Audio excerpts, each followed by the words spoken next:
recording now. So good morning everyone, or afternoon, whatever time of day it is.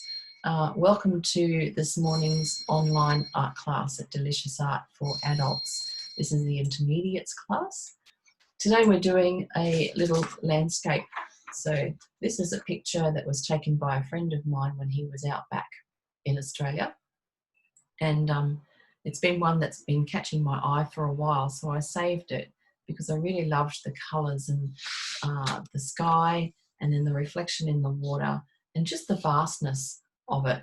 And I know landscapes do challenge some people, but they're one of my favourite things to paint. So that's going to be our subject for today. So the first part of the class, we're going to be doing a charcoal drawing. So this is the usual way that the classes run. So we spend about 10 or 15 minutes just doing a little charcoal sketch of the picture, and we then look at the black and whites and the different tones in there. So that actually helps you to rehearse the picture and become familiar with it, but also really study where the darks and the lights are.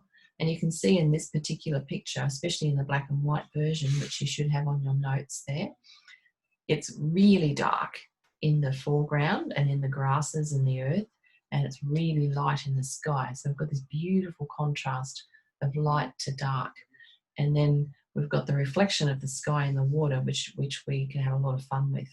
So let's get started. What I've got beside me here is my art diary. So you could have an art diary or some drawing paper. It's just an A4 page, and it's a spiral bound book, so I just use this to pop all my little sketches and drawings and things in.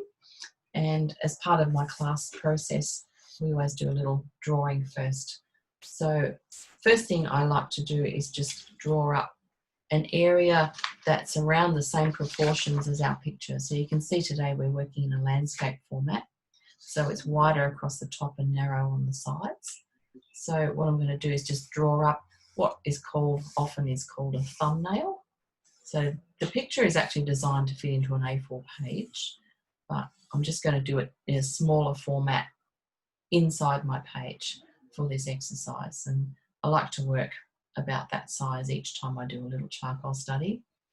And then I'm going to put my grid marks on. So you can see on the colour version on the picture here, I've got a halfway line down the centre and across the middle. So that's a grid mark, and it actually just helps you figure out where everything sits within the drawing. If you have a drawing with a bit more detail in it, then you might want to grid it up even more. So you could divide it up into quarters or eighths and give yourself a lot more information, or a lot more, reference points where you can actually determine what parts of the drawing sit where within your grid line. For today, because this is a fairly basic kind of layout, I thought just the halfway lines would be fine. So once you pop your grid marks in there, I haven't measured mine at this stage of the class. I will do that when I do the colour version. But just for this exercise, I just want to keep it quite loose so that we don't get too caught up in being very exact with everything, because this is the time when you want to get into art mode and just relax and get familiar with the picture. So I've got my grid lines on there. And so we're going to look at the colour version to start with, just to draw in the basic shapes that you can see within this picture. So the first thing I'll notice is that my horizon line, that's the line between the earth and the sky, sits just below the grid line. So in art theory, it probably could sit a little bit lower. They say thirds and thirds, but and they say never to have your horizon line on the middle section. So apparently the aesthetic of something is always nicer if there's either a little bit more sky or a little bit more land in a landscape, and not half and half. But it's pretty close to half today, but it's slightly under there, underneath. So if you draw just a very light line just under your halfway line there, and that's going to be our horizon line. Don't worry about tree lines and things at this stage. We're just going to pop a line across there because it's technically reasonably straight, except for a few little bumpy bits. We can put those in afterwards. The next thing to look at within this picture are the shapes. So you can see we've got a big dark shape here on the left-hand side, and that's all the land. But what we want to do is break it down just into different shapes.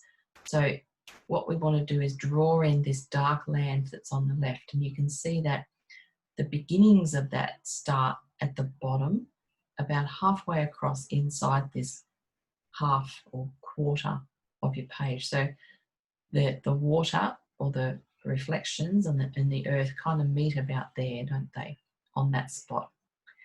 And then if we come across to the halfway line that goes up, you can see where the water or the reflections meet the earth sits at about probably just a little bit more than halfway up inside this quarter. So I'd say about there. And then it comes up and hits the horizon about here. So now I've got a few dots in there, and I can literally just join those dots to get those basic shapes in there. So I'm just going to look at the shape at the edge of the water and then draw this down through there and across like that.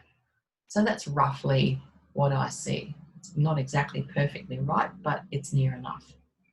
And this is the nice thing about doing things that are in nature.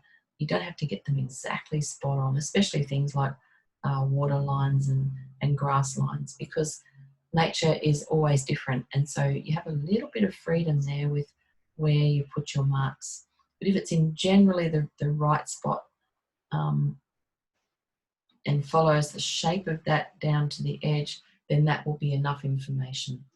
Because what this is all about really is perspective. Now I can see another shape over here on the left-hand side, and it's actually where most of the grassy colour is. So hopefully you can see that too on the screen. It's a bit easier to see on the screen, but there's a line that comes across like this that kind of is the grass area. I don't know if you can see that there, but it's kind of a lighter green in here. And in the black and white picture, it's actually a lighter tone of grey through there.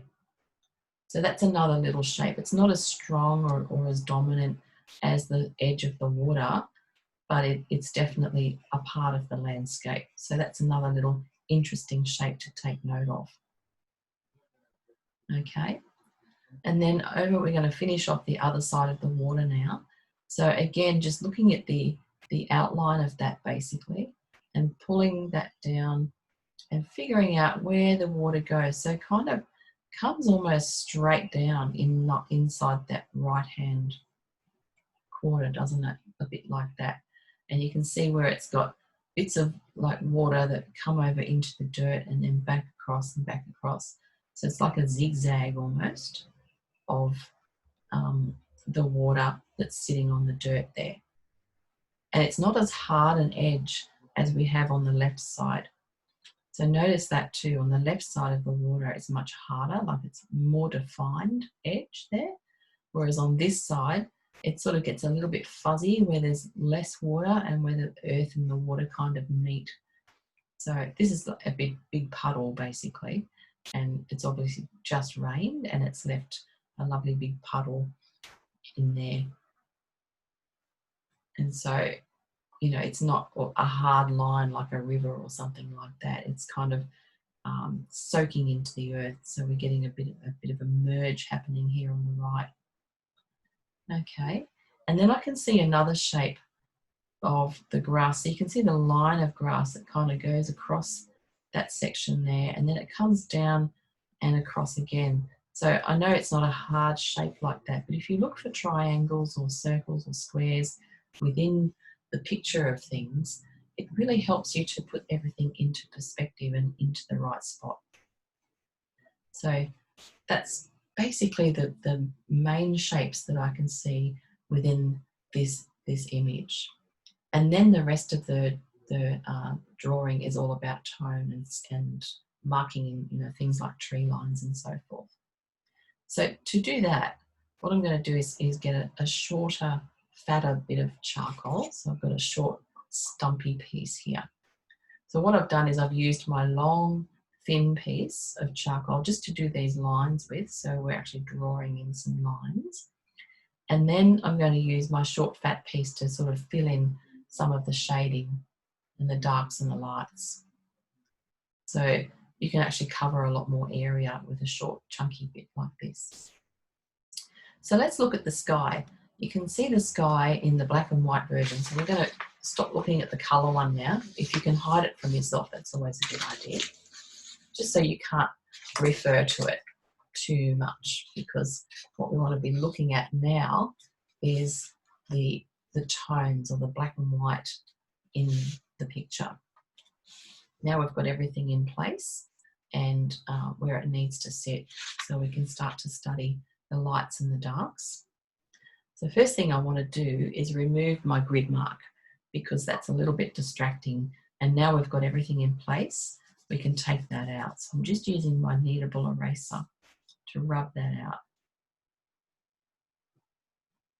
Just makes it a little bit easier once you get all those distracting lines out of the way. They're really useful in the beginning, but then as you start to do your tones and your colours and things, they sort of become distracting. So if you don't need them anymore, take them out. The other little clue is that you can actually leave some of your markers on the outside of your painting. So for instance, I've got my little grid marks out around the outside, so I can see where my halfway lines are, and I can put them back if I need to. So sometimes it's good to leave those pointers there so that you've got that reference if you need it. All right, so let's start with the sky. So the sky is really light, and you can see, looking at the black and white version, that it's kind of a very pale grey. What I'm going to do is use this fat, chunky bit of charcoal to just pull it across very lightly. And we've got this nice bit of cloud on the right-hand side, but for the most part, the sky is just a very light grey tone, isn't it? I'm just looking at the black and white version, so ignore your colour one for now. We'll talk about colour in the next stage. So I'm very lightly just running my charcoal over the sky area like that, and then I'm going to push it in with my fingers, because I want to kind of blur that off and soften it in and push it into the paper.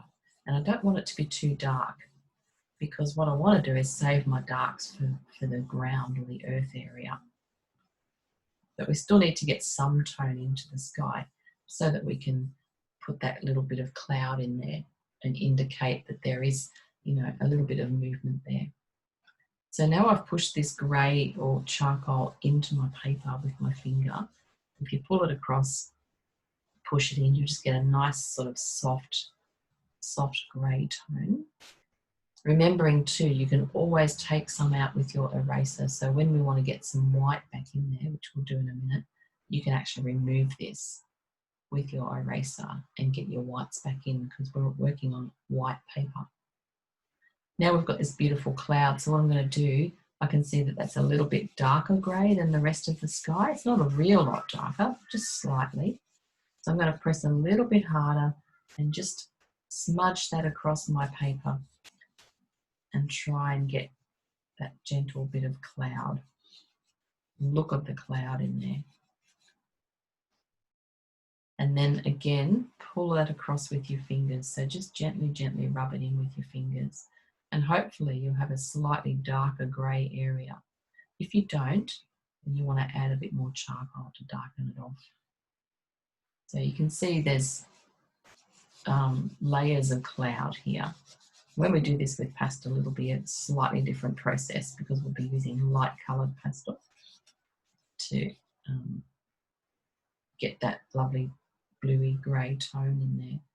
So I've pushed in a little bit more charcoal, and then I'm just going to push that in with my fingers again, just to indicate that lovely cloudy, soft, fluffy feeling. Then I've got a few little loose ones floating around up the top here. So I'm just going to put some little light marks through there with my charcoal. Again, using the side of my fat stick, because that way I'll get a much looser, softer mark. And then I can just gently rub those as well. So when you press fairly lightly, you'll just let some of that sit on the surface and it'll sort of show through a bit better. So just keep checking your picture, and just, you know, then you've got to kind of go, well, the sky behind this is lighter, so I need to make it slightly darker and maybe give it a little bit of an edge where you can see a little bit more dark, so it's starting to look a bit more cloudy. So what you want to do is try and create that sort of cloudy feeling or shape. Okay, and then push that in softly. And so you can push and pull charcoal around quite a bit until it's sort of doing what you want it to do. Okay. So I can see there's definitely tone inside the cloud as well. So even though the cloud itself is darker than the sky, there's a little bit of area in there that's slightly darker again. That's giving me the volume of the cloud and the, you know, kind of the shape of it. So I can add a little bit more charcoal again and push that in even more and get that nice variation of tone through there. And then when you want to put some white back in, or light, with your charcoal, you can just get your kneadable eraser, give it a bit of a knead, so you get, you know, I like to make like a bit of a round end, and I can come in here and I can see on the top of the cloud it's quite light. You can see there's a really light sort of little white area around the top edge of the cloud. And so if I take some of this out with my kneadable eraser, it whitens up that edge a little bit and emphasizes the darkness of the cloud. See how that really helps to bring it out and create just a bit more tone, really. Also, right on the horizon there, and we'll do this in colour later on, but you can see that it's quite light right on the edge of the horizon. So I'm going to lighten that up as well. I just want to make that really bright across there. So I'm just rubbing it out basically with this eraser. And then just soften off the edge a little bit so you haven't got a hard line between the bright sky and the darker grey, which is not really that dark. So all these little things matter. It's all about showing distance and perspective. Okay, so that'll do for the sky. We can work on the colour version for that, but you can see how just by doing a few little marks with your eraser to take some of the charcoal out here and there will help to make that cloud look like it's got a bit of body. All right, so now we get down into the foreground, which is much darker, and I really like that.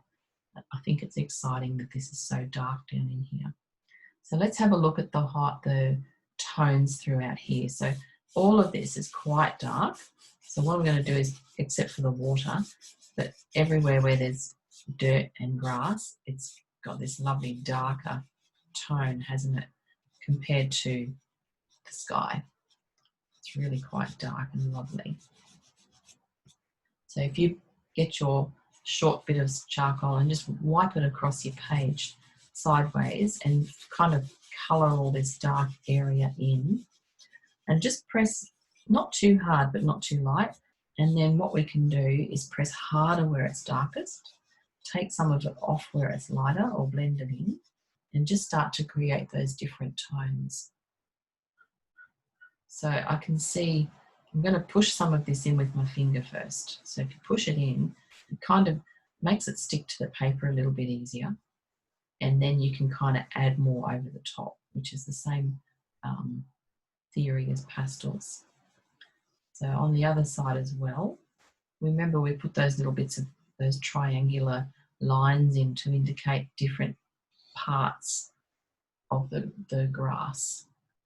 So you can see already how the white of that reflection is starting to really shine in comparison to the darkness around it. However, this white section is not purely white, so I'm just going to pop a little bit of charcoal on there as well. Not as much, because I still want to keep it light, and then blend that in. So make that, if you can, about the same tone as the sky. So the first part of the sky that we did. So it's not super bright, but it's not really dark either. It's just got a little bit of grey in there. And so we need to make that slightly grey now, so that when we need to put a bit of highlights in, we can take it out with the eraser and we can add a little bit more charcoal when we need to. So that's a nice soft kind of beginning. It's a foundation or an undercoat for what we're about to do now. So next thing, remember this little shape over here on the left? We had a bit of a triangular shape, and it's got this little dark ridge running through there. What I'm doing now is I'm just pressing harder and marking in that dark ridge with the charcoal. And as I'm doing it, because this is grass, so this is grass and dirt, but this little sharp ridge looks like grass to me. I'll just check my colour version. Yep, it is. So what it is shadow in the foreground of that dark area, and then there's grass kind of coming up out of the shadow. And if you have a short, chunky bit of charcoal like this one, if you do little up and down movements, so when I mean up and down, I mean I'm holding it horizontally and I'm just going up and down like this. So that's going to help to start to look like grass, because that's the direction the grass is growing in, isn't it? It's up and down, it's vertical. So if you do little movements with your charcoal that kind of go in the same direction as the thing you're painting, then it'll start to look like what you want it to. And just remember, this is a short exercise, so we're not going to spend a whole lot of time on this, even though I love doing charcoal, and you literally could do an entire painting in charcoal. Maybe we will do that one day. So now I'm just looking at my picture and I'm finding all the dark bumps. There's a few dark little lumps and bumps in there, and that's indicating that this ground's got some texture and, you know, mounds of grass and dirt and so forth. And so we just want to start to really notice those little bits of shadow and where it's darkest and lightest. So I'm coming down into the foreground on the left there, and it's quite dark through there. But again, I'm still doing these little up and down movements with my charcoal because I want to have that grassy kind of effect going on. All right. And then as I come along the edge of this water, it's quite dark, isn't it? So this is where the drama is. This is where we get that beautiful eye-catching wow thing, because what's happening is we've got this beautiful dark, dark dirt, and it's meeting this light water, which is reflecting the sky. And so you've got this beautiful drama of where dark meets light. And I don't know about you, but I just adore that kind of thing in paintings. It just takes your breath away if you get it right. So what we want to do is make sure the edge of that water or puddle, road, let's call it a road, it looks like tyre tracks and it looks like the water's trapped there. And we want to make that lovely and dark and strong. But don't have a hard, sharp, perfect line either. Look at the edge of that and notice that it's, you know, got a few little twists and turns in it. So try to keep it looking as natural as you can. And jagged, I guess, is a good description. So it's not all even and tidy, is it? We're outside in the earth, so it's got to be, it's got to look natural.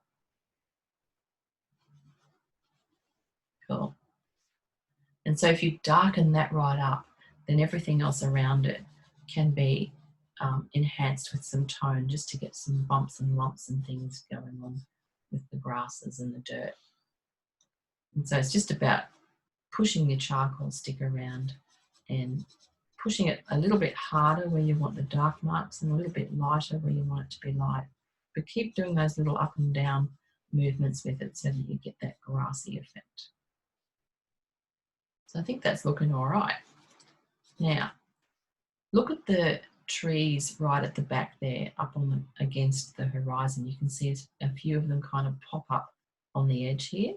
So that's really nice because they break the horizon line a little bit, so it's not one hard, strong line. Now we're not going to do every leaf and every branch. What we want to do is just a few little up and down marks that indicate a bunch of trees back there. You don't have to do all the detail. So just something like that, that keeps it simple and plain and really just hints at what's over there. And you can see there's a few little lone ones as well. And so they're far away in the distance, so they don't have to have any detail. They don't have to be enormous or anything like that. It's just a suggestion. And it breaks up that horizon line nicely. There's a couple of little lone trees just over here on the left. So again, very light little marks. Just do some little fine little lines in there. And to get your fine lines with your chunky charcoal, if you don't want to go and pick up your other finer one, just use the tip of it or the edge of it and you'll get some really nice little fine lines there. And that's about all you need to do to indicate your grass line on your horizon. And then we'll move over onto the other side. And so I can see that the earth or the dirt kind of runs across and in that triangular direction there. Remember we put those triangles in there before? Now they're not hard straight lines at all. That was just, you know, a bit of an indicator to tell us where to begin. But you can see on the line of the triangle there, it's darker, and it's the same story, isn't it? It's kind of dark across there. So just do these little up and down movements. Try to keep your lines irregular and natural looking. And then we've got kind of a grassy effect behind those. And then again, at the horizon line on the right-hand side, we've got a little bunch of trees or something back there. They seem to be a bit thicker than the ones on the left side. So I can actually make those just a bit darker and more joined together. But make sure you try and get the tops of them looking more natural. I think I made one too tall just then. So the bigger you make them, the closer they are. You've got to try and keep them small. I think they're a bit too big.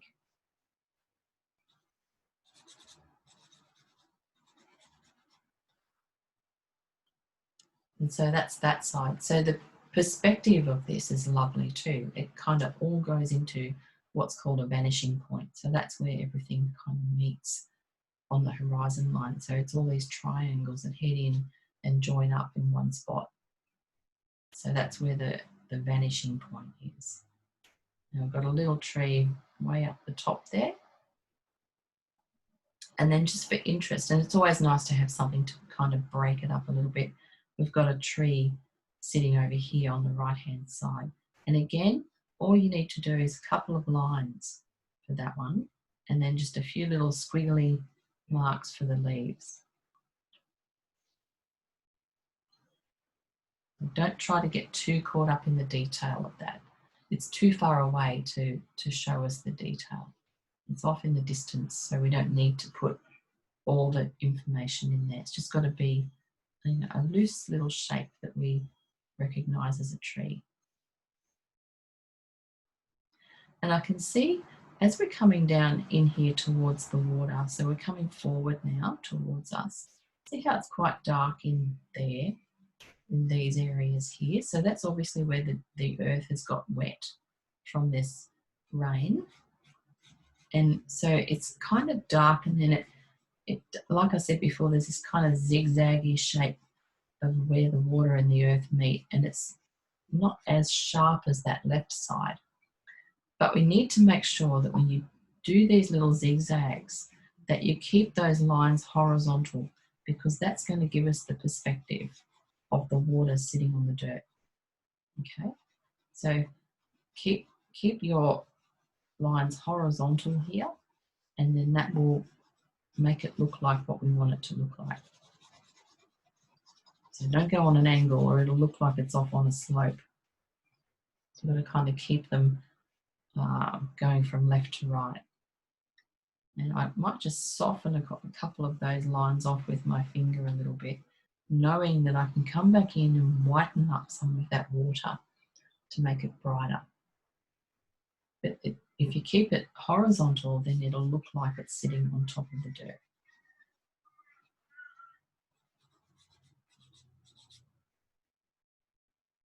It's quite nice to do this in charcoal, actually.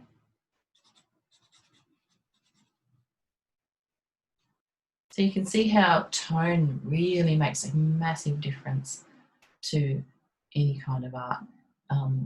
You know, where you put dark against light just gives you some impact, and it really brings things together. So that applies in colour as well. You just convert your tone to colour, and we'll talk about that in a minute. Okay, so I just want to refine up some of my darker sections here on the right. And then in the middle, so if this is a road, and I'm guessing it is, there's a little bit of a mound, isn't there, between the tyre tracks, basically. So we've got some dirt in the middle of the water that's sort of sitting up a little higher. So that's a darker line, isn't it? And so we've got all these little bits of dark in the middle. And then as we get closer to the foreground, they become kind of softer, lighter, and less.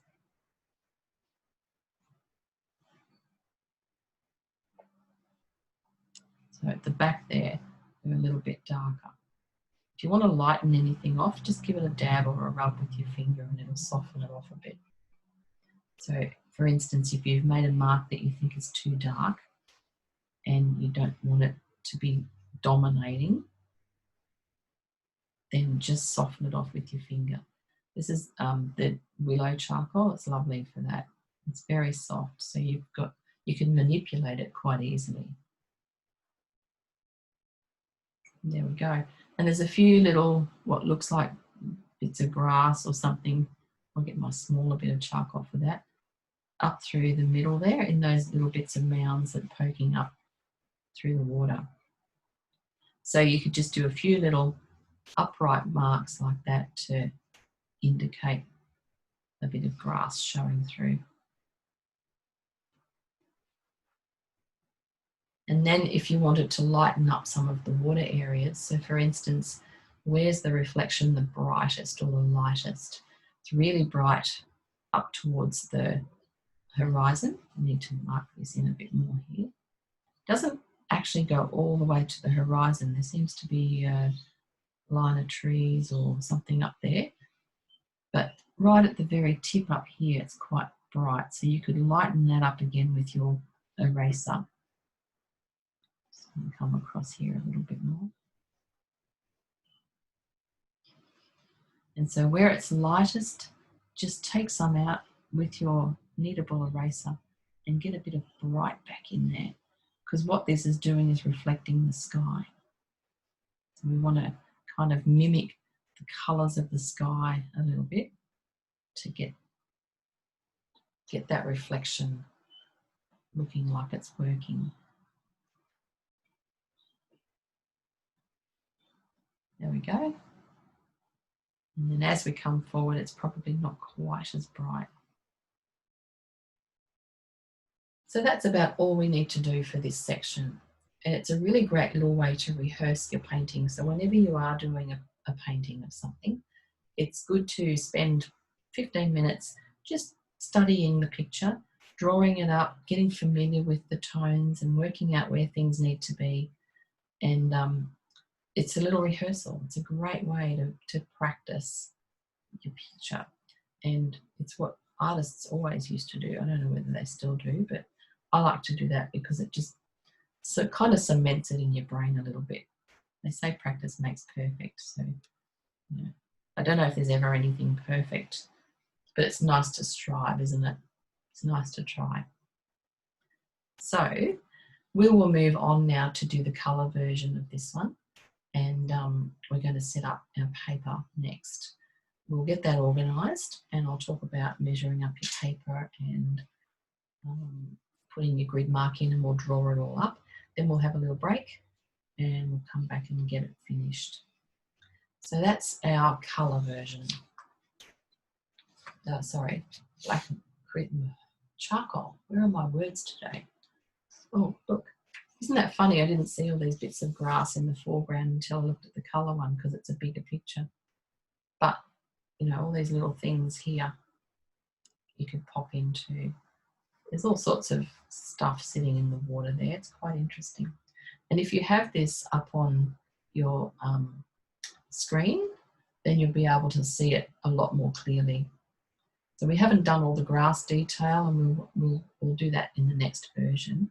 But there are, you know, bits of grass. I'll try and show you with my eraser. There are clumps of grass basically that just sit, you know, on the side of the water there, and that'll be easier to put in with some pencils or charcoal, pastel as we go. But that's a good base start. So I'll pop that aside for now. And what I have today is, I've said in our notes that paper colour, what did I say? Grey. A grey, violet or dark red coloured paper would be good for this. So if you're using a colour fixed paper, you know you can get all kinds of different colours to paint on, and it's wonderful to have different coloured papers to use. If you don't have any different coloured papers, then you can always just fill the whole thing in with either a watercolour wash or do it all in pastels and fill the whole page in.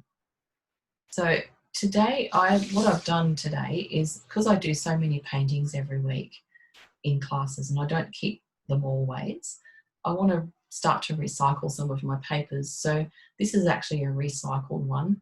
I'm not sure what it was initially now, but what I've done is I've put water over it and I kind of let it dribble a little bit. So I've got a brush and just some water, and I brushed it over whatever I'd painted. And what it did was kind of merge all the colours together to create this lovely grey effect. And then I had it up on an easel and I just let the water dribble down the page. So it's created all these really cool patterns. And then I popped it aside and I thought I'm going to use that again one day, because you can reuse this paper. This colour fixed paper is pretty hardy and it will take some water. So if you have paintings that you don't want to frame or keep, they've just been practice paintings, and you don't want to waste the paper, because this is about $2.50 a sheet or $3 or something, you can reuse it. So don't be afraid to get an old brush and a bit of water and brush it all in. It's quite fun actually. And then just see what sort of patterns you can make. So I decided I'm going to use this paper today because it kind of ties in with a picture. Everything's running in a horizontal way, and that's going to work nicely for my picture. And it's a darker colour, so that will work in with my earth colours. And I can pop some blues over the top of here at the top for the sky. So I'm recycling today. However, if you're not and you've just got regular paper, that's absolutely fine too, because we're going to fill the whole thing up. So don't stress about that. So the first thing we need to do is rule this up so that it measures A4. So what I've done with this picture is I've made the proportions to fit into an A4 page, because a lot of people only have A4 pads, or it might not be this paper, it could be something else. And the general size is A4 or A3 or A2. So I've decided we should work within those parameters. These papers, these colour fixed papers, are slightly bigger than A4. They're 23 wide, whereas A4 is 21. So it's actually a centimetre less on each long side. So I've drawn up very roughly an A4 area on this paper. You can see that there in black. So what I've got is a bit of a border, I guess, around my page, and I've taped it down onto my board so it's not going to move around. But that's essentially my A4 area that I've marked out there. I can go outside the lines and make it bigger if I want to. But if you're going to buy standard frames from, you know, Kmart or IKEA or wherever you get frames from, often they'll be in A4 and A3. So if you can make your paintings to fit the frames, it's going to save you a lot of money in the long run. You don't have to get them custom made. So that's kind of the other thinking I've got going on. for doing an A4 size.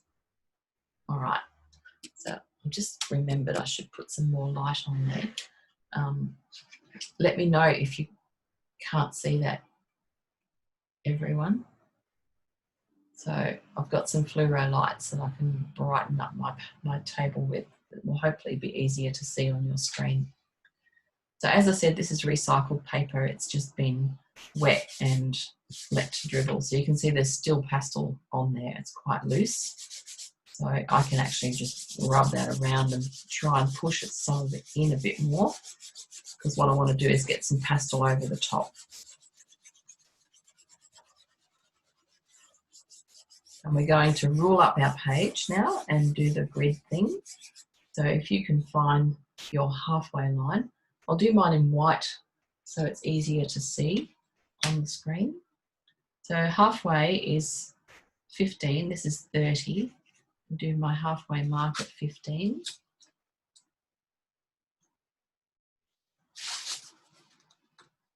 And draw in my grid line.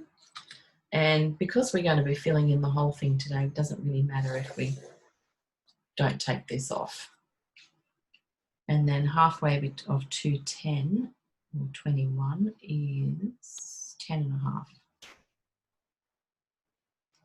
So if you've got 23, if you're on a bigger sheet of paper, then your size will be different. I'm just trying to do something that's fairly universal that everyone can work with A4, just in case we don't all have the same kind of paper. So that's my grid line. Next thing I need to do is draw up the basic shapes again. So just like we did before. So my horizon line sits just below the halfway mark. I'm going to mark that in there. So just a little bit below your halfway line is where the horizon sits. So as I said earlier, it's better not to have it halfway. It's just more aesthetically pleasing, I think. And then my little water line coming down through there and then over to here. And we can refine the edges of that later on. We just want to get the basic shapes in for now. And then this one comes over here and it kind of does that little zigzaggy thing, but remember it's got to stay horizontal. It's a bit harder to see on this paper now because I've got this wash over it, so I've created all these different lines. But essentially that's kind of what we want. And then we've got that other little triangle shape over here. So that's where all that dark area sits underneath the grass. And then we had one over here as well, didn't we? So that kind of went off more that way. So it's probably all we really need to do at this point as far as drawing this up. The next thing we need to do is look at some colours. So I did select some a little bit earlier. And this was my palette. This is the palette that I've decided to use. So what I have, and I'll put them down here as swatches so you can kind of see, try and do it in order. So I'm going to start with the sky. So I've got a darker blue there, and now that's not how blue the sky is, but I do want to use a little bit of that in the clouds just to get that variation of tone in the cloud. And then I've got a paler blue. So my sky is going to be mostly pale blue. Could even go a little bit lighter than that, but I'll see how that goes. And I've also got this very light purple or lilac colour, which is going to be nice in the clouds as well. So they're essentially my sky colours. I should have picked up white, but I didn't, so I'll have to get that after. At the base of the sky, you can see there's this beautiful pink sunset haze. So I've got this lovely pinky colour, which is really nice. And I've got a lighter one as well. So they're similar. One's a little bit lighter than the other. It's looking a bit too bright on the screen there. Sorry, I'm just trying to adjust my light so it's easy to see. All right, So they're the sky colours, and I will also use white in there. And then we've got our earth colours. So what I picked up for earth was, of course, my blue violet dark. That's my darkest one. Beautiful for your shadow. I've also got this beautiful dark magenta. It's gorgeous. Now, if you don't have the same colours as me, that's fine. Just find something that's around the same tone. So when I say tone, I mean darkness or lightness. Colours also important, but if you can find something about the same tone, that's what we're looking for. We've got to get some really nice darks into this earth. And I've got a red-brown colour as well. So they're the darks that I'm going to use. And then I've got a couple of greens. So this is an olivey green. And then I've got a lighter green for the grasses. And we'll use the sky colours in the reflections in the water. So basically, they're my colours. I feel like I might need another light grey in my sky because I don't want it to be too blue. Although we'll have to see how that goes. Undecided on that one. So I'm going to get a very pale grey just so it's there in case I want to use that as well.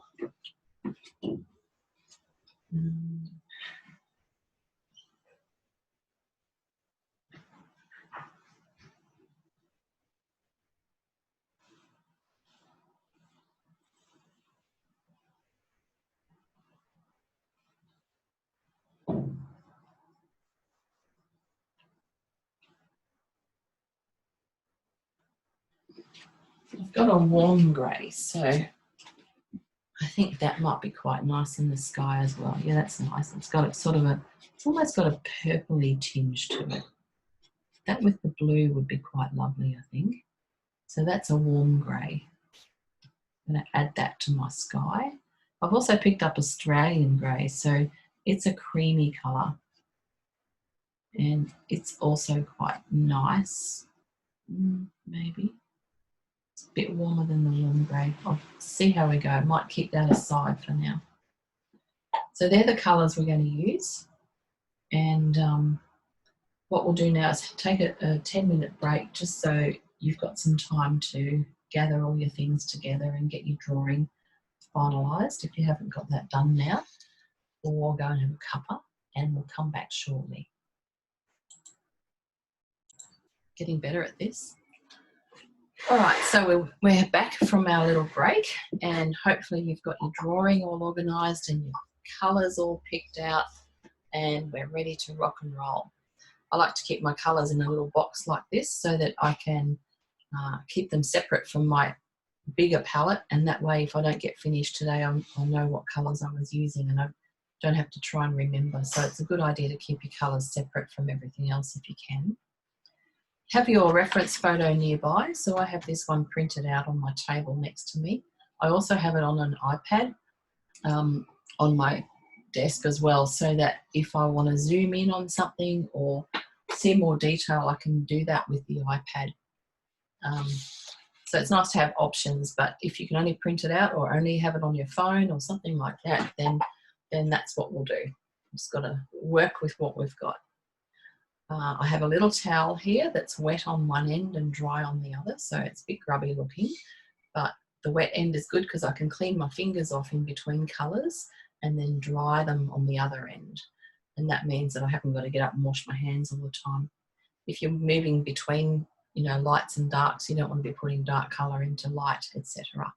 So let's get started. We're going to start with the sky because that's at the top and it's also behind everything else. So I always like to start from the back and work forward. And so we'll pop the sky in first and work on the clouds, and then we'll come down to the horizon, do that beautiful pinky glow in the sky, and then we'll come into the foreground. So first off, I want to just wipe a lot of, this is very pale blue. I'm just going to wipe this across on my paper. Now, if you've got a light coloured paper, you might not need to put as much light colour down. If you've got a darker paper, then you might want to try and get more of it down onto your page. And we just take that down to where the right horizon starts.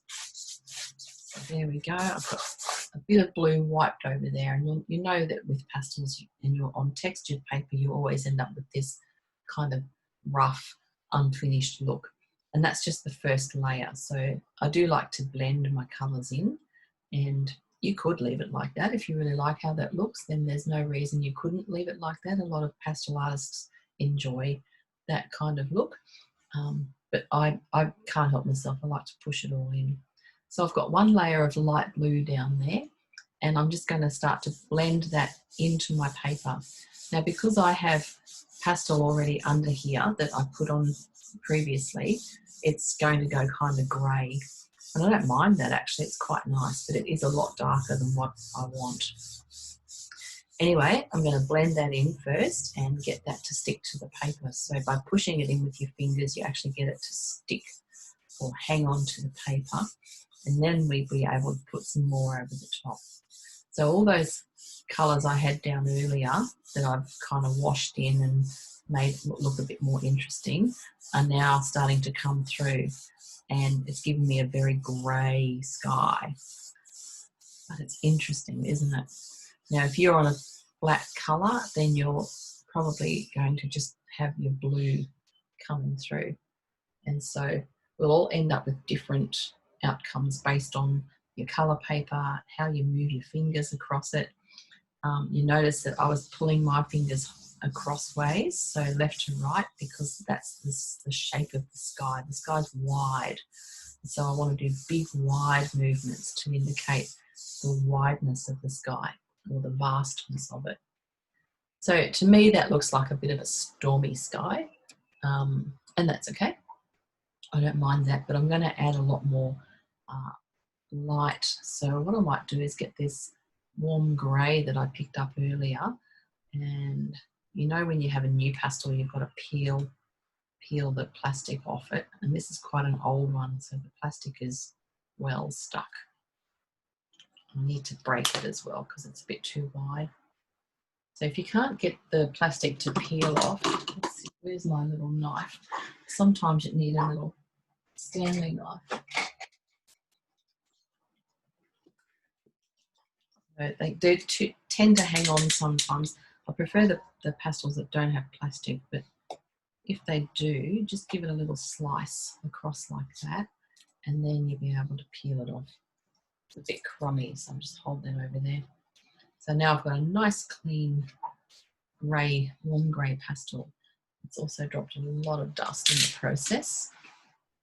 So I'm going to tip my dust off. So usually I like to just tip my dust off onto a little towel that I've got next to me, and that way I can shake it outside later. It doesn't get everywhere in my study. So now I'm just going to wipe my light grey across here. So I just really enjoy making colours and seeing what happens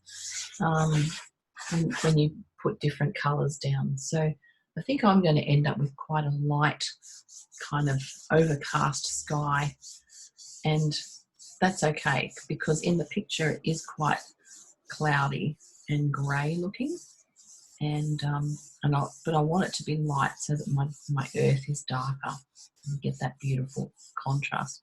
If you want more blue in your sky, then go for it. You can do whatever you want, really. It doesn't matter. Just make sure you try and leave it light. Okay, so tipping off more of my dust.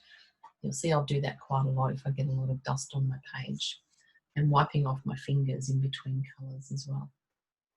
So now I've got my base down there and I've rubbed it in a couple of times. You might feel like you want to add even more just to thicken it all up and get it to be a stronger coverage. Because I already had colour underneath, it's adding to those layers for me. But if you want to add more on, go and by all means do that. But now I want to kind of just start to play around a little bit with that cloud.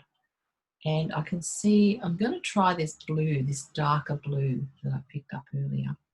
And just pop a bit of that down here, and not too much. So when I'm doing clouds, I like to just sort of build them up slowly, because they're fluffy and they're, you know, quite full, I guess. And they're all sorts of layers. So I like to build them up gently, rather than putting big chunks of colour down early. And that way I can sort of manipulate it a little bit. So if I put a bit of this blue down, and then I'm going to push it through, but because clouds are kind of fluffy, and this one in particular is not super fluffy like the, you know, those puffy white ones that we see, but it's got volume. And so what I'm doing is moving my finger in kind of little fluffy shapes rather than dragging it across the page like I did when I put the sky down. And that will hopefully start to give me some sort of formation of a cloud-like effect, just by moving my fingers around in those fluffy sorts of shapes. Now that might be a little bit too blue, but that's okay. I can grey that off if I want to. And clouds are always different, aren't they? You just never get exactly the same thing 2 goes in a row. So, you know, whatever you do, it will probably be okay. It's looking a bit like a bitumen road at the moment. So that's a bit of blue. I'm going to tip off my dust again. Okie dokie. And now what I want to do, I'm kind of looking at the inside of the cloud. So there's a little bit of grey in there. Now rather than go grey, I'm going to try some purple. Remember I picked up a purple before. So a bit of purple in there. That should create some shadow and start to give me some variation in the tone in the cloud. Now remembering, you don't have to get it exactly the same. Clouds are different all the time. So if purple's not going to work for you and you have got a darker grey and you feel like that's going to be a better option, then try it. The nice thing is you can try these things, and if it doesn't quite work out, you can just go over it or push it in at this stage. If you keep your application fairly soft and don't press too hard, then you'll just have, you know, just a little bit of pastel on the page that you can kind of push around if you need to. And just go in gentle, soft layers, and as you build them up, then you've got a bit more control about, you know, how it looks and what stays there. Okay, so I've got this nice bit of blue. It looks more like blue sky in amongst the clouds, but that's cool too. Whatever works. It's interesting how things kind of evolve sometimes without you meaning for them to. And then if I want to get a bit more white, remember there's that white area. I'm going to try my Australian grey and see if that's going to be white enough for up here. Remembering too, as we go, remember what colours you've used, because they're the colours we're going to pop down into this reflection area down here. So even like I just did then, I just popped a bit of this Australian grey down in there just to remind myself of what I used. And so you might want to do that as you go with the sky. I'm just kind of backtracking a little bit here. But if they're the colours I used in the sky, then they're the colours I want to pop down into the reflection as well. So it's nice just to pop them there to remind yourself of what you had. So back to the Australian grey, sorry, up here in the white light area. I'm just smushing a bit of that around.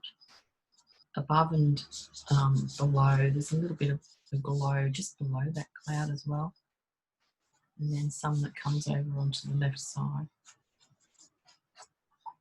Something like that. And then again, I can push that in gently with my fingers. I'm also going to just put some of this Australian grey or light. If you haven't got this colour, use white or a cream, something that's really light.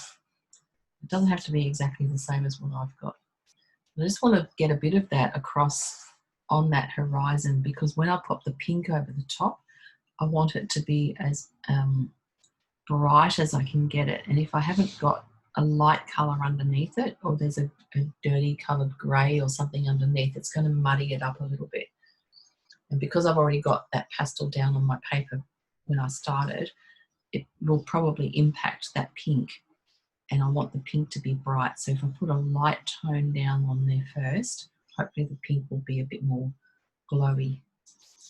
Okay, so now I'm just going to gently rub in the light or white, whatever you've used, up here above that cloud.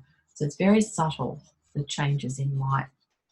And often if you look at your black and white picture, you'll see it easier. You'll see the lightest areas rather than everything in colour. See, by doing that now, I'm starting to get a really nice range of tones in the sky, and it's starting to look like a cloudy kind of, you know, stormy sky, and that's what I wanted. So we want that overcast grey, light coloured sky happening, and that's starting to happen, although I think my blue's a bit too blue. It's probably looking more like clear sky than cloud, which it may well be, who knows. And as I run across the horizon here, I'm just going left to right and pulling that across there as well. I just want to lighten that up a bit. Okay. So I quite like what's going on there. That's not too bad at all. I might put a little bit more purple, I think. I just want a bit more dark just up in here in this cloudy area. It's looking a bit blue. Pop some purple in there and create a little bit more tone. Maybe it needs to be slightly darker than that. I could get up and go and find a purple, but what I'm going to do instead is get my blue violet, which is the darkest one. So be very, very careful with this. You don't want to get too much into your sky. But what I want to do is just put a little bit on my finger. Just wipe your finger onto the pastel and then just lightly pull that across. And it should just give me a tiny little bit of darkness to create a little shadow without being super dark. And again, I'm just running my hand across in little cloudy kind of shapes to try and create that stormy grey. So that's another way you can apply pastel to your page too. If you want to pop a little bit of dark down, but you don't want to put the actual pastel on the page because this colour is quite strong and it stains easily. So it's awesome for shadows. But if you just want a little bit, just rub your finger onto it. And see, that's created a really nice, subtle little shadow across my cloud there. I've got a fair bit of dust on my page that I'll tip off in a minute. And again, I'm just studying the cloud and noticing where there's a little bit of tone happening, you know, the darks and the lights. There we go. That's probably enough just to indicate that lovely soft cloud. I really like how the light area above it has started to shine. If I put those little wispy darker ones that are sort of sitting up above the main cloud, if I do the same thing, just touch my finger onto my blue violet pastel and smush a bit of those around, then it starts to create this really nice feeling of like a big cloud overhanging everything. Yeah, cool. Put that down. So that's starting to look quite nice. That's what I'm after. And just for fun, I'm going to pop a bit more light into a couple of spots in the cloud. So because I got dark in there, clouds are so much fun. I love doing clouds. I can put a bit of light in and start to build up a little bit more body. See how, just gently, just do it really softly, a little tiny bit in there and smush it around with your finger. Soften it off and you create this beautiful, fluffy kind of storm cloud. And I know that doesn't look exactly like the picture, but it's actually okay to make it your own. So I'm quite happy with how that's looking at the moment, and I'm going to leave it like that. So I'm going to tip off my dust, and then we will get some of that pink into the sky. So I've got two pinks here. I've got one that's slightly lighter than the other. This one has a little bit of orange kind of a glow in it. So I'm going to use some of that first and just wipe that across on the horizon line at the base of the sky. Now I'm looking at it, I feel like I want to add some yellow because it's got this beautiful golden sort of tinge to it. But I'm going to pop the pink down first. Then I've got this lighter pink, which is a similar colour, but it's slightly lighter, so there's a bit more white in that one. And I'm just going to pull that up a little bit higher. Just do little soft little marks. I'm using the side of the pastel, so I'm just not getting a hard line. I want soft edges. Pulling that across there. Then I've got some dust to tip off again. Lots of dust today. And so now I've got this lovely pink tinge across the base there. But it does need a bit more yellow or orange or something just to warm it up, I think. So I'm going to pull that through with my fingers. And what I'm doing is I'm pressing just quite lightly, actually. I don't want to press too hard. If I press hard, what's going to happen is it'll push the pink into my paper and it'll merge in with what's underneath it, which is that grey kind of colour. And it'll go a bit muddy and dark. And I want to try and retain the shine or the brightness of it. So I'm going to go and grab a bit of yellow, I think, or orange or something that will warm that up and tell me that there's some sunshine somewhere. So the nice thing is that as you go, you can pick up other colours and see what works. So I'm going to get this lovely golden yellow. I know that seems quite bright, but once I mix it with the pinky colour, it'll sort of go orangish, hopefully.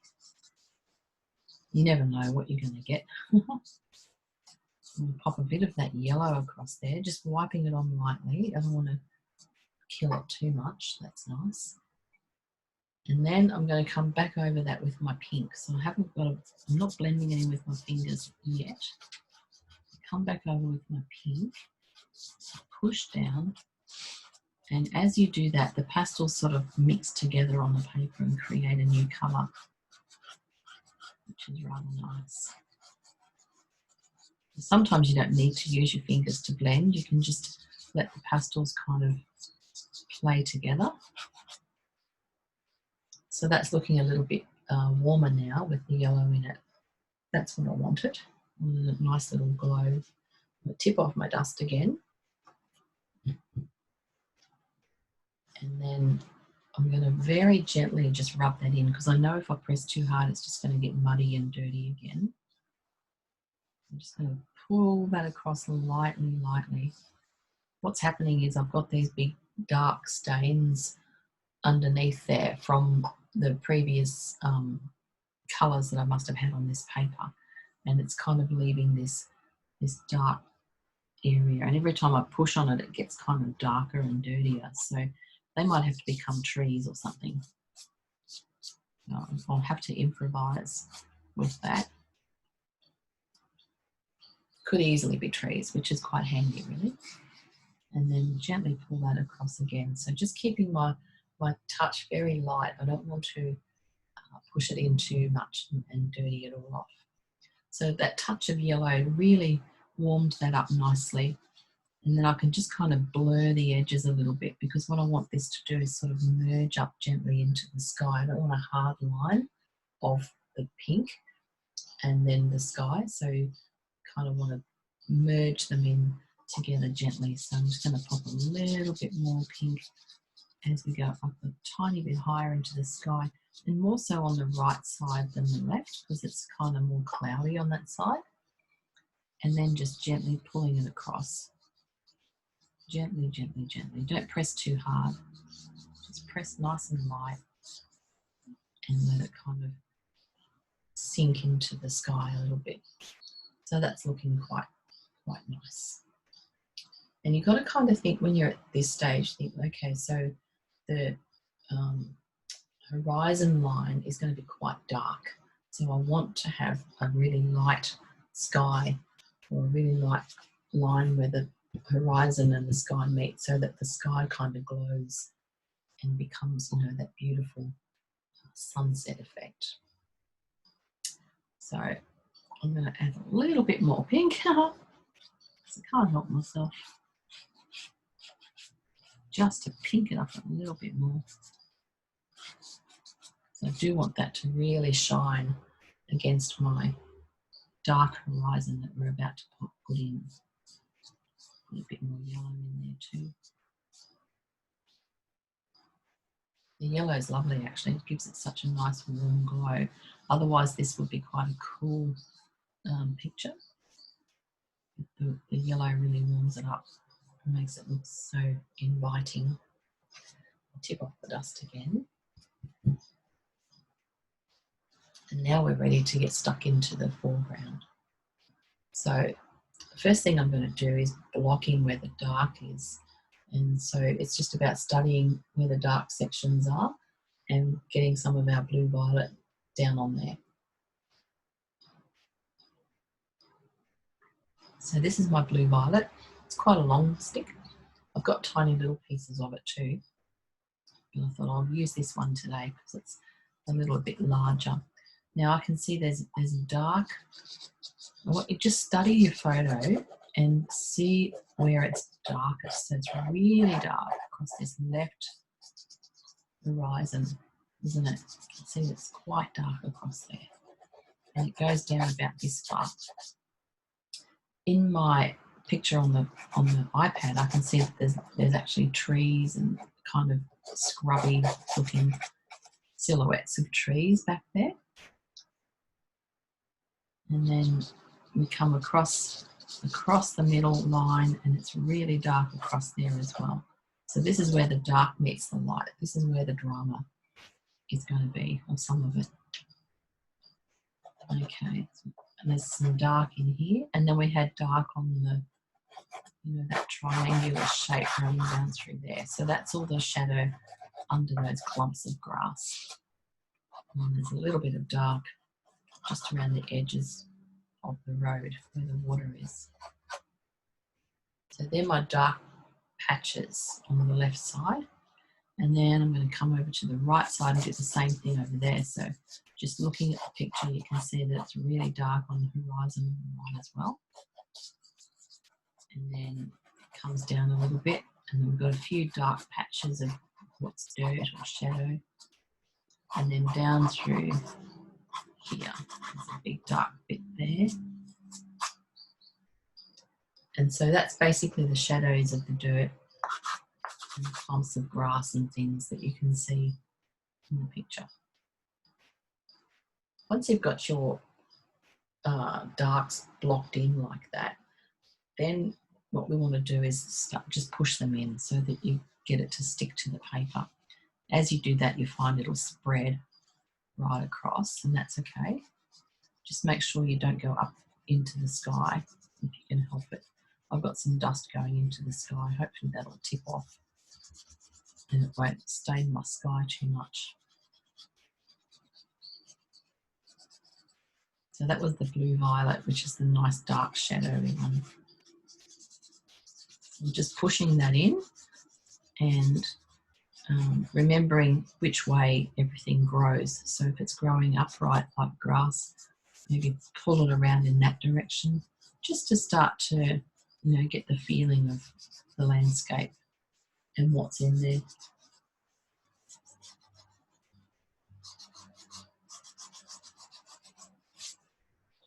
So then you kind of push it all in and it gets all smudgy. I haven't got any sharp edges yet around where the road and the water is. And so I'm going to tip all this off now. Lots of dust today. And so now I've got my darks blocked in, so I can start to build up the colours. So the other colour I can see in here is that reddy dirt. So we're kind of going to do the dirt first and then put the grass on top, because that's the order of how it's all growing. And I can see I've got a bit of that dark dust up into my skyline, but I can turn that into trees afterwards. So with the brown or red colour, browny red colour, I'm just going to pop a bit of that just about nearly everywhere else at this stage. So I can see there's quite a lot of that earth red dirt all the way through here on the side of the road. And we've got those beautiful clumps of grass, but we can put those in over the top of this. So I always like to think in the order of things, how they're kind of laid out together and what sits underneath, and do what's underneath first. So we've got this beautiful red dirt underneath everything. So if you block that in, and again, just put it down lightly. You don't want to press too hard at this stage. Just want to put it down lightly. We'll push it in and then we'll build up, so we'll add more. Don't feel like you can't add any more afterwards, because this is all about building up your layers. Lovely darks. See all those beautiful darks are going to just pop against the sky and the reflection. Lovely. And then do the same thing, kind of push that in to your paper. So what we're doing is we're filling up the paper and we're creating all this underlay of dirt and earth and shadows and mounds and shapes.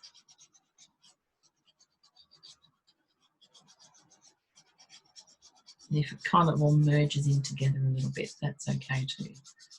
It's actually fine, because that helps to create the feeling of the lumpiness of the earth. I'm trying to push all my dust in, make it stick to the paper, but it's very stubborn today. Some of it doesn't want to. See how that's now starting to form really subtle sort of shadows. So it's creating a nice foundation to build on.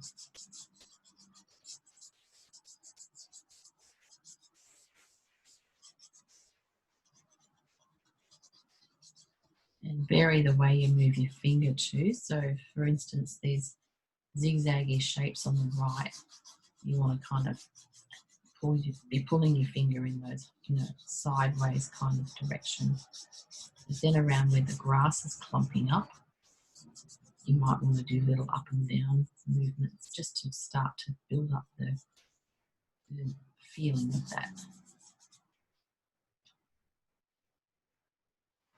So I've got all of that pushed in now, and I've got a lot of dust. You can see all my dust here. Tip that off again. There we go. Okay. So next we want to start to look at some of the grassy colours. And what I can see is, I'm just going to put some of this olive green. So this isn't my brightest green. I've got two greens. There's this olive one, which I'm going to pop down first. And then I've got my brighter one. So that's this one, which is a bit brighter. Might be a bit too bright, actually. Anyway, we'll see how we go. So I've got my olive green, and I want to get some of that in around where I can see those clumps of green.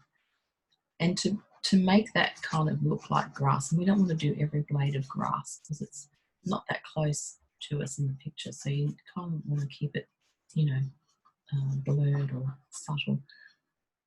So I'm using the little stick of pastels in a short piece and just doing these up and down little movements with it. So I'm making clumps of grass, but they're thick clumps. And just getting that down on the paper in shapes, basically. I've also got a few clumps over here next to the border, so you can get some of the green down on there. We'll do a bit more detail on those ones because they're closer to us. Could put a few, grassy bits in there after. I just want to build up the colours and the feeling of grass that's going on in there with this earthy kind of olivey green. And then coming over onto the other side, you can see there's quite a lot of grass sort of wandering around over here. And it's the same kind of movement, so little up and down, short movements with the side of your pastel so that you're getting a wider mark and it's not hard lines. So we're just blocking in. This is called blocking in. And you're just blocking in, you'll fill up sections of colour and tone. So that's blocking all the grassy areas in. Now once I've done that, I'm going to tip my dust off again, and I feel like I need to add some shadow, more dark into some of those spots that have, you know, dark that might have got pushed in. So over here on the right, can you see in between all these grassy clumps, it's quite dark in here. So I'm going to add a bit more dark in there. I'll push it in a minute, but I just want to create some more depth, I suppose. And I'll get into the horizon in a minute and we'll put those tree lines and dark sections in there too. So you can always come back in. Just because we put dark down first doesn't mean you can't come back with more and add it if you need to. That's the lovely thing about the pastels, is you can just keep layering until you're happy with what you've got going on. So I just want to create a little bit more texture, I suppose. Okay. We're going to jump into the water soon, and then what we'll do is we'll sharpen up the edges of the water with the light, with a dark colour, so that it starts to have a bit more impact.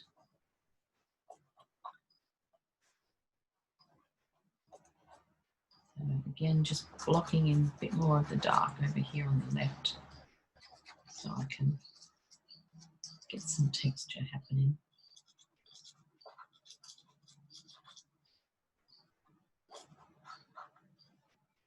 Because we just want to create kind of bumps and lumps and you know, the feeling of the roughness of the earth. Okay, so I've scratched a bit more of that in, and now I'm going to push it in with my fingers. But as you push in, as we build up the layers, you want to press less hard, because now we're starting to get the colours to kind of sit more on the surface and not sink in so much. We've already done the background part, so we've got a nice foundation to work on. And so now we can just start to, very lightly, I'm just hardly touching this and pushing it into the paper, so it's starting to sit forward a little bit more and have a bit more impact. And again, where it's grass, I'm kind of doing little up and down movements to try and make it feel like it's, you know, a grassy texture.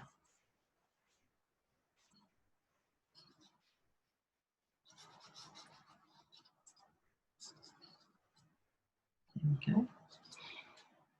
And I've got a lot of dust on there still, so I've tipped that off again. You'll find as you tip the dust off, that's what's happening up here in my sky, is that the crumbs have kind of fallen onto the paper, so it's sort of sitting on the surface there. Now, if I blend them in, it's just going to make my sky dirty, and it's hard to resist. But if I wanted to try and clean that up a little bit, you could actually get your kneadable eraser and just kind of dab it. Trouble is, no, that's not going to work so well. It's taking too much of the pastel off. So I'm just going to have to leave it there, or push it in and add more yellow and pink over the top. Make sure you've got clean fingers though. If you're working in a light area and you've got dirty fingers, all you're going to do is put colour down, or, you know, stain where you don't want to. So I'm going to add a bit more of my pink, because I want to brighten this up again a bit more before I put the tree line in. So if you feel like your skyline's got a bit dirty, And that'll depend on which way you tip the dust too. This is why it's a really good option if you can work on an easel and let the dust kind of drop down naturally at the bottom of your page rather than having to tip it off all the time, because as you tip it off, it kind of catches on its way down on the paper because it's such, well, this paper is quite textured, so it kind of hangs onto it. It's like a little magnet. So sometimes you've got to touch areas up that might have got stained like this. I'm just going to very lightly pull that across like that and then leave it. Okay. And then I want to get some of these tree lines in. So if you feel like your pastel's too chunky and you have a pencil handy, then that's going to be really helpful. So this is a pastel pencil, and you can get them individually in the art shop, or you can buy sets. So I'm going to use this to just do some of those little squiggly lines of the trees off there in the background. Now, if you don't have a pencil, I'll show you how to do it with pastel as well. So either would be fine because we don't need to get a lot of detail in there. It's just easier to manage a finer point on a pencil.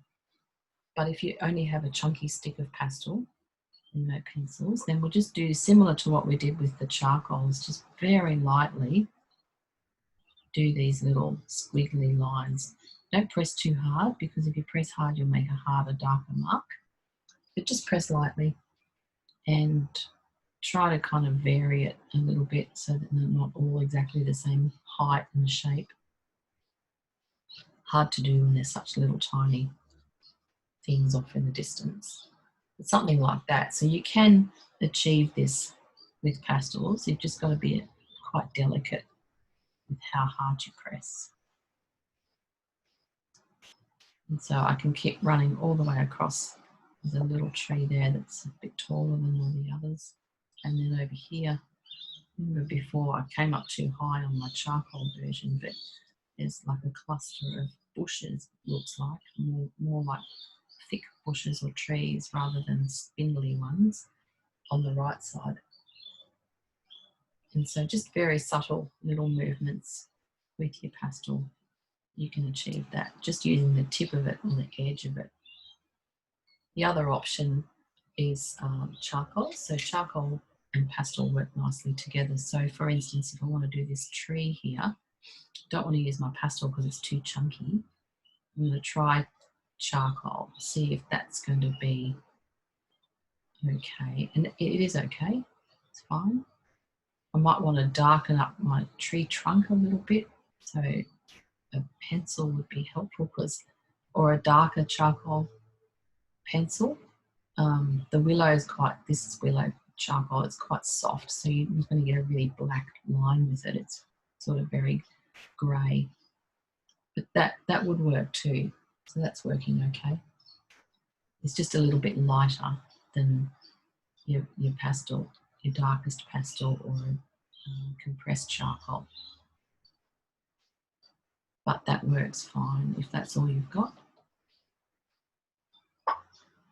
So just, I feel like that tree's way too tall, but I think it's okay. So I am gonna come back in with my pencil because I can get a much darker mark with that one.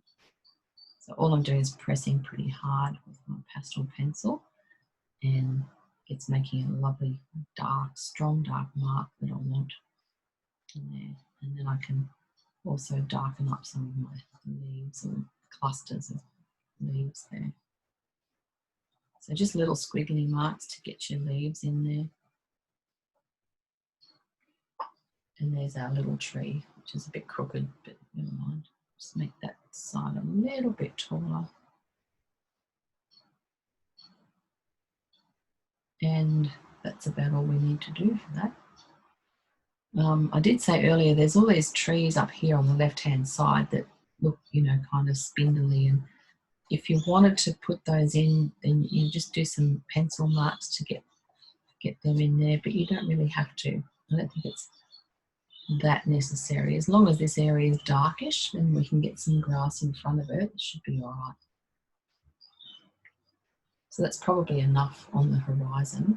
You can see up here I've got dust or something's dropped on that, so now I've got to try and get it off or cover it up or make it into a bird or something. See if I can get it off. There we go.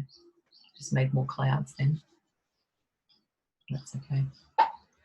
All right, so now we've got the horizon bit done, and I don't want to spend too much more time on that because it'll just get really dirty and we need to kind of leave it alone. Let's get this water in here and then we can build up some of the grasses, get the edges of that nice and refined, and then do a little bit of the grass in the foreground, and then we should be good to go. So remembering the colours that we used in the sky. So what have I got here? I've got my warm grey.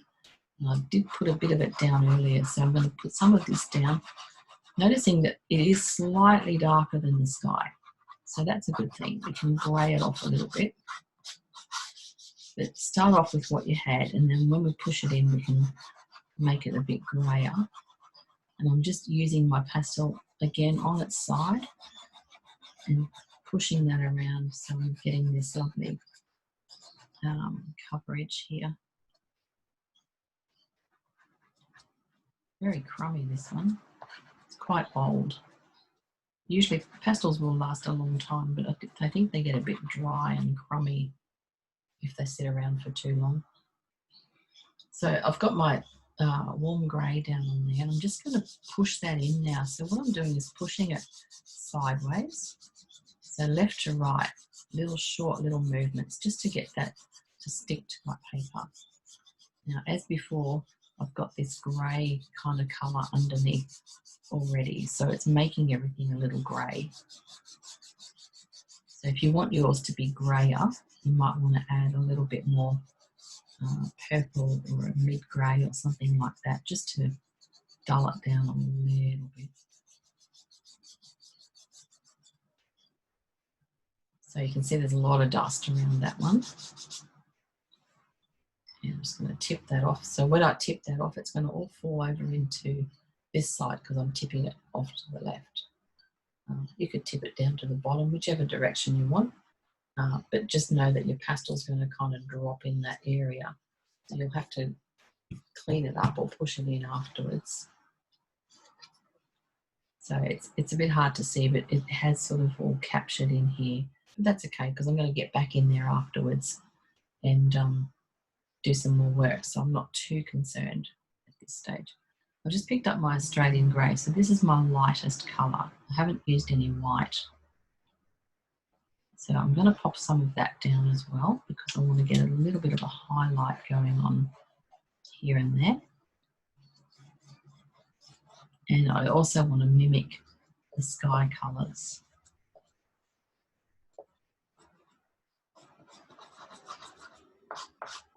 Pop a bit of that in there and I can blend that through just like I did before.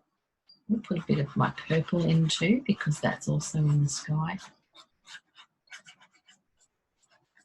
So what I'm doing now is just kind of, again, blocking in some colour. And then I'm going to start to merge it all together in a minute. Where's my blue? There. I'll put a bit of blue in too because that's also in the sky. So remember I said you're going to try to remember what you used in the sky so that you can put it into the water because it's a reflection, even though it's a little darker. Right. And what else have we got? There's some of that lovely pink too. So the pinky colour is up here, nearer to the horizon. Pop a bit of that in as well. Because everything's a reflection, isn't it? All right. Just give your fingers a clean. And then what we want to do is start to pull that across again. So it'll go muddy again, but what's happening is all those beautiful colours are kind of starting to hopefully look a little bit like water. And if you pull them across, so the land is flat, so we want to pull it across in the shape of the land, which is sideways, left to right.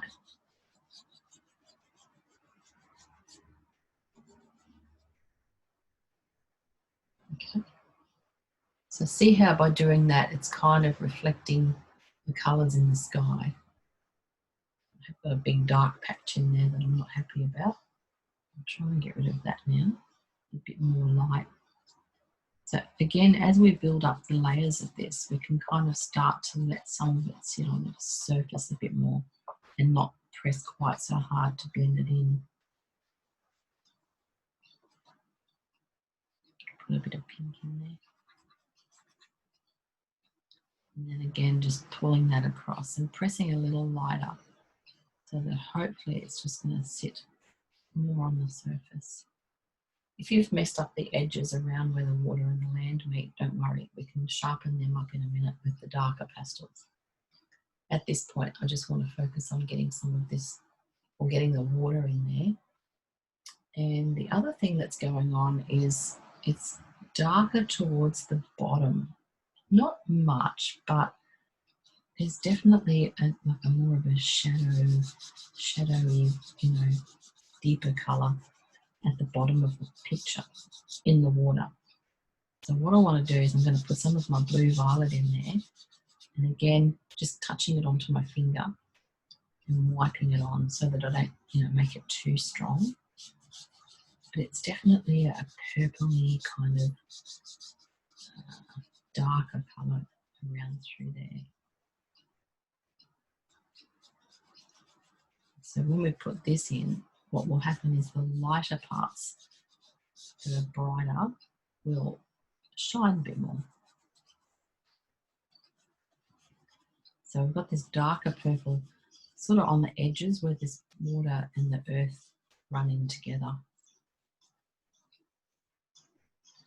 And then it's much brighter and sharper up towards the sky.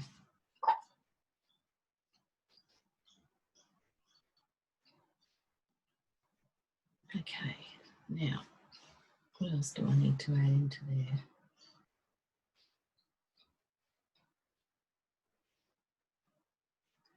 I feel like it still needs to be darker again down through here. So I'm going to keep darkening that off because that way the lighter part will look much lighter. Just a bit more of the blue violet through here.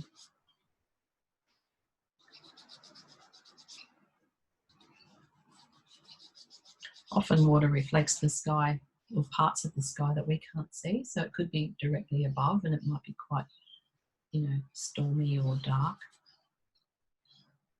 That's kind of fun.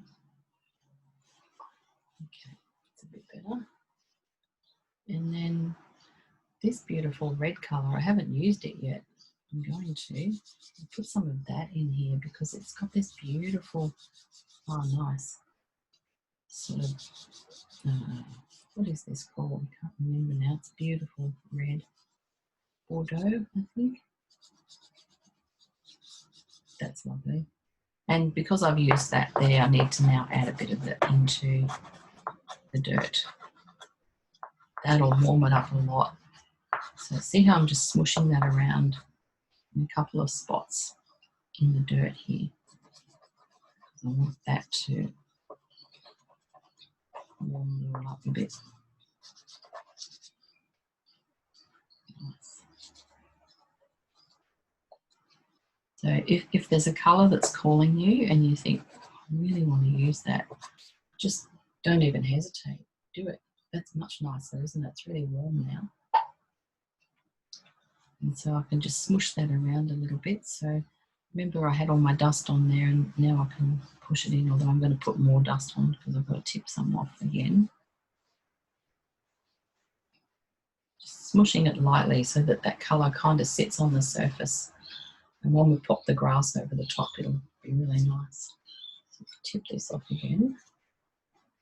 There we go. Okay, so I still feel like I want to add a bit more blue down in here to the water. It's really tricky looking for colour in water, especially reflections like this, because when you first glance at it, you think, oh yes, that's white. But when you study it, you start to see all kinds of colours and tones. When I look at the black and white picture, I don't know if you can see it, but here on this left side, that's where it's lightest. I'm just going to highlight that so you know what I'm talking about. So that's the lightest part that I can see, and then up through here. And then as it gets forward or closer, it goes darker. Again, it's much darker. So I'm still playing around with the dark. I picked up my brown colour now. I'm going to smush a bit of that around because it needs to be darker. It's interesting, isn't it? You don't sort of realise how dark or light something is until you start doing it. It's got to feel right. And then I can softly just push this light around a little bit so that it's not too obvious.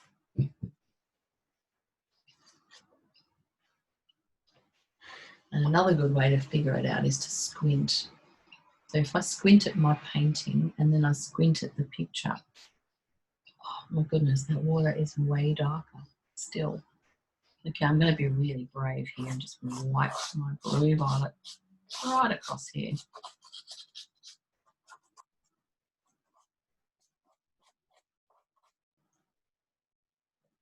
And push it in.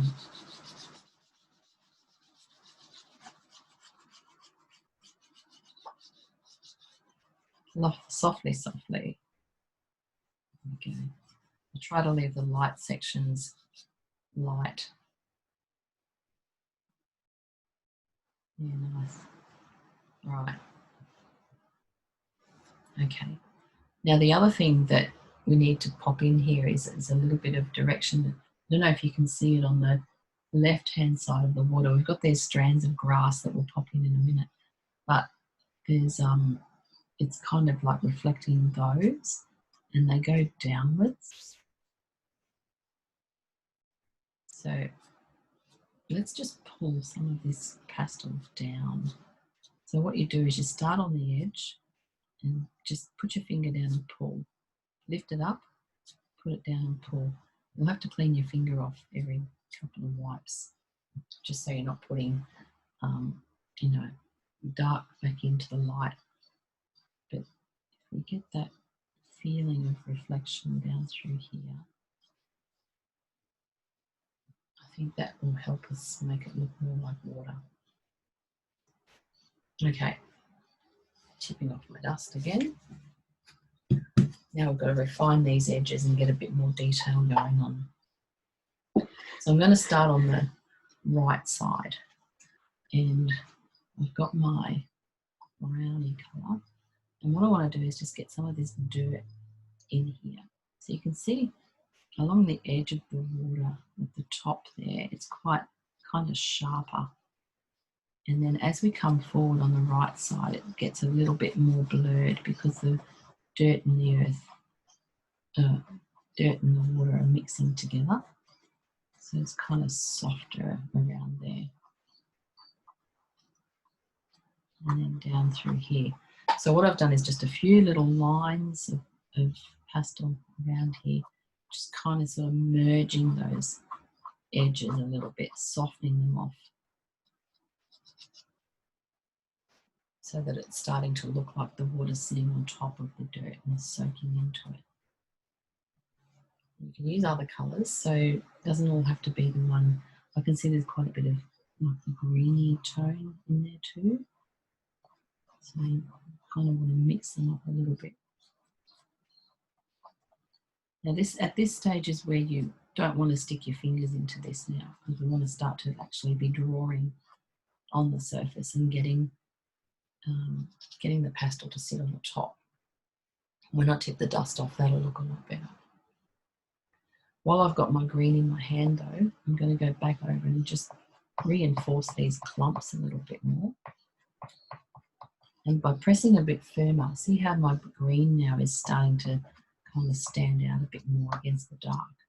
So I'm still using the pastel on its side, and making these clumps of grass. I'm going up and down, but pressing a little bit harder will get the colour to sort of sit and be stronger on the top like that. And then it all starts to sort of get some body and texture and look like it's sitting on the dirt. So I'm going to come forward and do that with my olivey green pastel. This isn't my bright one. I might have to reconsider the bright one. Might need another bright that's not quite as bright. We'll see. Maybe the bright will look awesome. So you can see now how this is starting to come together, especially on that right side. You can see the flatness of the water because we pulled it across, you know, and dragged it. So you've got this lovely flat sort of surface. And now the grass, we're doing texture. So we're doing this, you know, kind of spiky feeling, hopefully. And then if you feel like you need to come back in with your dark again and darken up around some of the grasses, then do that. But remember, we're not going to push this in anymore because we don't want to make any more mud. What we're doing now is getting some stronger colour and tone to sit on the surface. And that will create the texture of the earth and the grass. So I've just blocked in a couple of darker areas around where the shadow is. Through there. And now it's starting to look like it's got body. Cool. So I'm going to tip my dust off. I'm going to tip it the other way this time so it doesn't go in my water. I'm going to go on the right side. There we go. So see how that's starting to come alive now and look like something. We've got to still put some bits of grass and things in the middle of our road or water there. We can do that next, I think. First, I just want to check this light green and see if it's a bit too bright. I'm just going to put a few strands of grass in here and there and see if it's a bit much or not. If I press lightly, it doesn't seem to be too bad. And maybe just do a few rather than all the grass. Just select a few choice spots to pop in some brighter bits of grass. Like that. It's probably enough actually.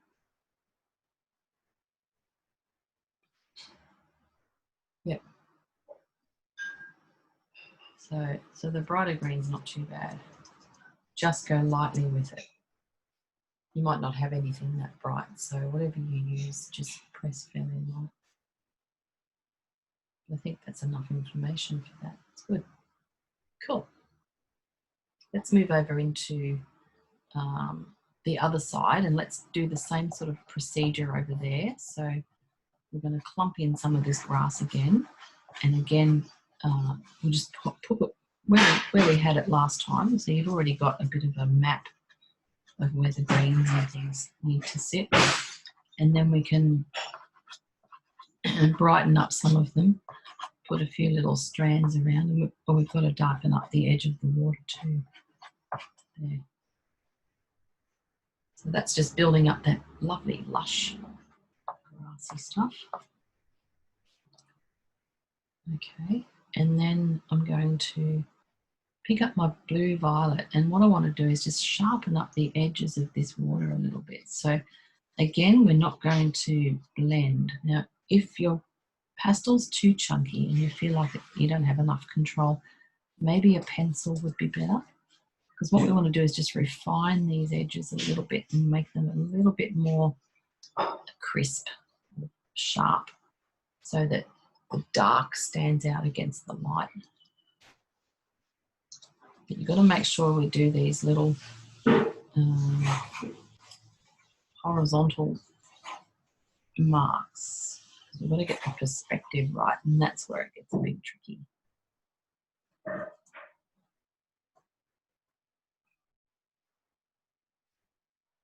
Right, so I've darkened up on the left side there, And not all the way down either. Just as you come into the foreground there, it's not quite as sharp.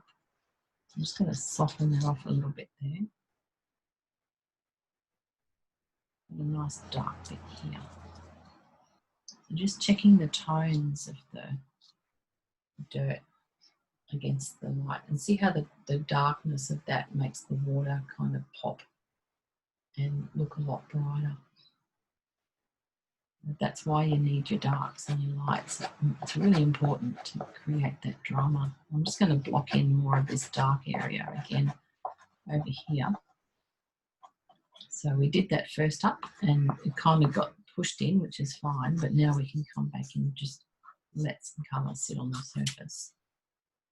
Or tone, I should say. It's starting to look like I want it to. Okay, I'm going to tip off my dust again.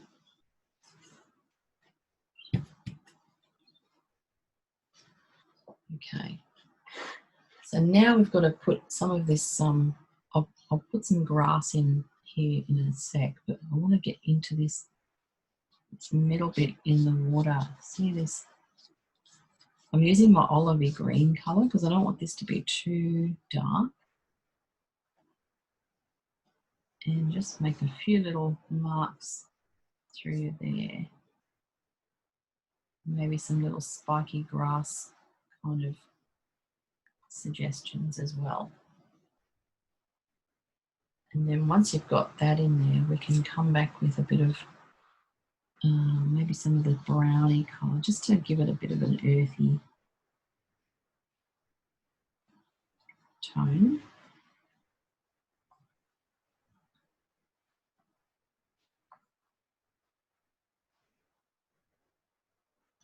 I think it needs a bit of blue violet as well, just to create some more depth in there, a bit of shadow. Yeah. Like that. And then I can come back in with my green. And again, if you've got pencils, you might find them easier for this section because it's quite small. So you might want to do a few little bits of grass, spiky bits of grass in there, poking out.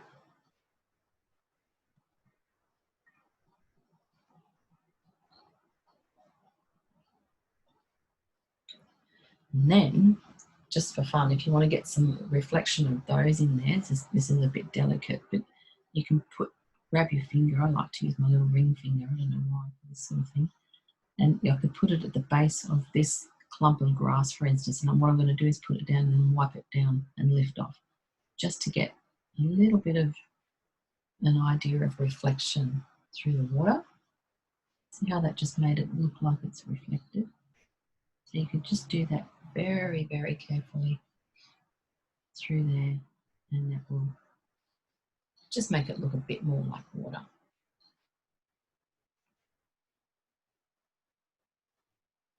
Okay.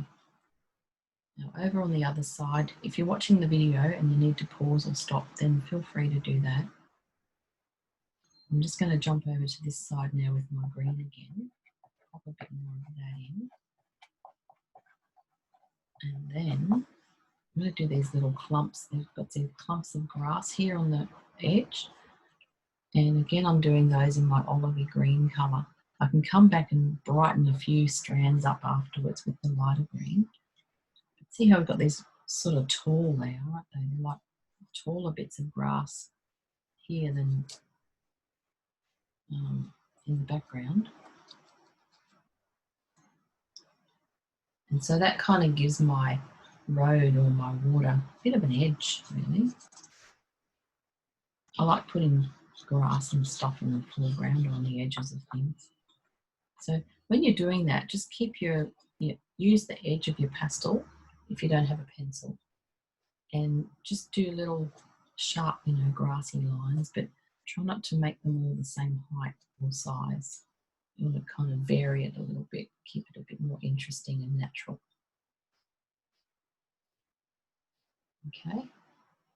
And then if you wanted to, you could try and make some reflections of those. So just a couple of little lines in the water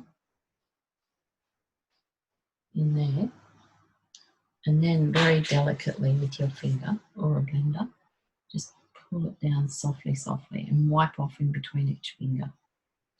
See how that started to create a nice little reflection. It's not exactly the same shape, but it's enough to suggest that there's a reflection of the grass there and that it's water. And that's what we're trying to achieve, is to make this look like water. And then I'm going to get my brighter greens. This is my limey colour, just to highlight a few of those strands. There's not a real lot of light in this picture. It's all very muted because the sun's gone down, so there's no great shadow or, you know, really bright areas. But just a few little strands of grass highlighted like that will just give it a bit of depth. Put a few over here. Try to keep it natural and random looking. And I think we're just about done. The only thing I want to do is get my light colour that I used on the sky, which is this grey, and just pull some of that across through here. I know that's not as obvious in the picture, but if you do a few little lines like this, just light lines, so just use the edge of your pastel and pull it across so that it starts to look like it's got maybe a ripple or something in it from the wind. Yeah, I think we've done a nice job of that today. So that was a landscape image by Andrew Holt. He's a friend of mine from Outback, Australia. Not sure exactly where. What I'm going to do now, there's a bit more stuff in the water if you wanted to put some more lumpy bits and bobs in there. You know, you could do a few little bits of clumps of things wandering around in there. You could do that if you wanted to or not. I'm going to dab them in a bit. I don't like what they did.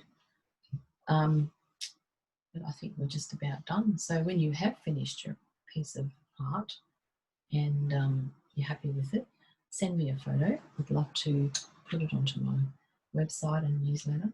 And don't forget to sign it. So always pop your name on like that. I've just used a charcoal pencil. This is a white charcoal pencil, but you could use a pastel pencil as well, whatever works for you. And yeah, pop your name on there and be proud of what you've done. So thank you for coming, and I hope you enjoyed today's art class. Look forward to seeing you again.